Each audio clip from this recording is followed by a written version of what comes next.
किसी ने ठीक ही कहा है, मेनोपॉज यानी कि मी नो पॉज, मुझे कोई रोक नहीं सकता।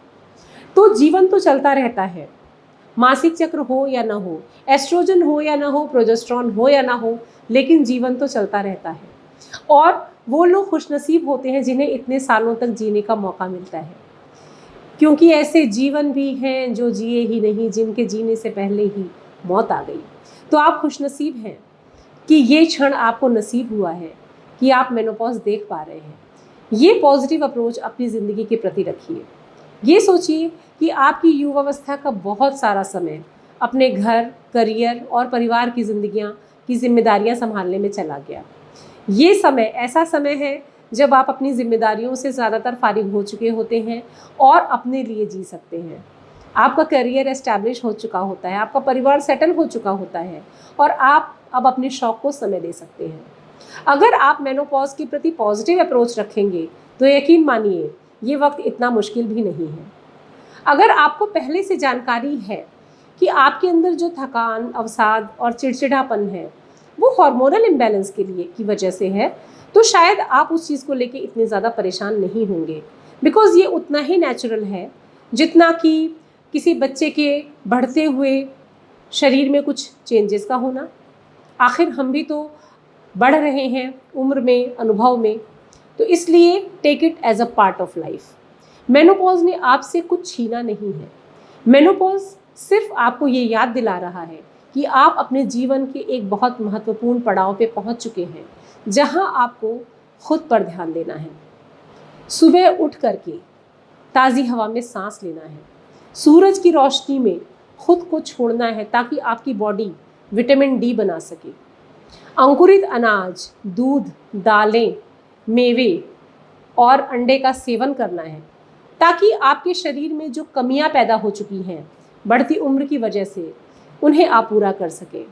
आपको मेडिटेशन करना है, आपको योगा करना है, आपको जुम्बा करना है, तैराकी करना है, एक्सरसाइज करना है, क्योंकि ये ज़िंदगी एंजॉय करने का आपको पूरा पूरा हक है।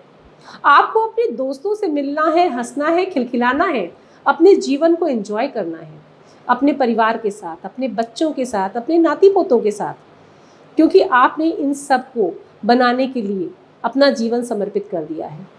आपको गर्व करना है कैरियर में हासिल हुए अपने मुकाम पे, क्योंकि उसके लिए आपने अपनी जवानी के बहुत ही बेशकीमती पल लगाए हैं। इसके अलावा मेनोपॉज के समय जिन चीज़ों का आपको सबसे ज़्यादा ध्यान रखना है वो ये है कि अपने घर और अपने कार्य क्षेत्र को इस तरह से बनाइए कि मेनोपॉज के दौरान होने वाले शारीरिक परिवर्तनों से आपके शरीर पे कहीं कोई बुरा असर ना पड़े। आपका बाथरूम स्लिपरी नहीं होना चाहिए, क्योंकि पोस्ट मेनोपॉजल लेडीज़ की हड्डी अगर टूट गई तो उसको जुड़ना मुश्किल हो सकता है। आप अपने घुटनों पे अनावश्यक जोर न डालें। जहाँ तक हो सके वेस्टर्न टॉयलेट का इस्तेमाल करें, क्योंकि ऑर्थोपेडिक सर्जन्स के अनुसार 50 के बाद से घुटनों पे जोर डालने से आपको ऑस्टियोपोरोसिस का खतरा बढ़ सकता है।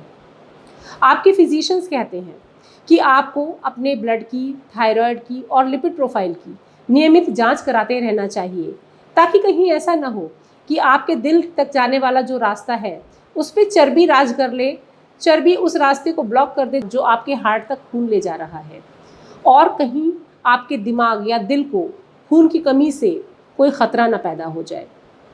तो अपना एक चार्ट बना के रखिए कि मुझे हर 3 महीने पे ये जांच करवानी है, मुझे हर हफ्ते अपना वज़न मापना है, मुझे रेगुलर एक्सरसाइज करनी है, नियमित डाइट लेनी है, और अगर थोड़ा सा भी इन्फेक्शन होता है तो मुझे अपने गायनिकोलॉजिस्ट की राय लेनी है, क्योंकि उन्हें ये पता है कि आप किस फेज़ से गुजर रही हैं। जिस चीज़ को आप हल्की सी खारिश मान के इग्नोर कर रहे हैं, हो सकता है वो कहीं किसी गंभीर बीमारी का लक्षण हो। एक स्त्री रोग विशेषज्ञ होने के नाते मैं आप सबको एक और सलाह देना चाहूँगी। आप सब अपना नियमित पैप स्मीयर की जांच ज़रूर करवाएं, क्योंकि इस उम्र में आपको बहुत सारे ऐसे फीचर्स मिल सकते हैं जो कि किसी छुपी हुई बीमारी का संकेत दे सकते हैं। योनि से बदबूदार पानी आना, मासिक बंद होने के बाद भी हल्का फुल्का ब्लड आना, बच्चेदानी के रास्ते में खुजली होना, पेशाब के रास्ते खून आना, ये कुछ ऐसे लक्षण हैं जो कि खतरे की घंटी हो सकते हैं, तो इन्हें इग्नोर न करें। अगर आपको कोई समस्या नहीं है फिर भी अपनी वेल बीइंग की जांच के लिए, अपनी सेहत की जांच के लिए अपनी डॉक्टर की राय ज़रूर लें।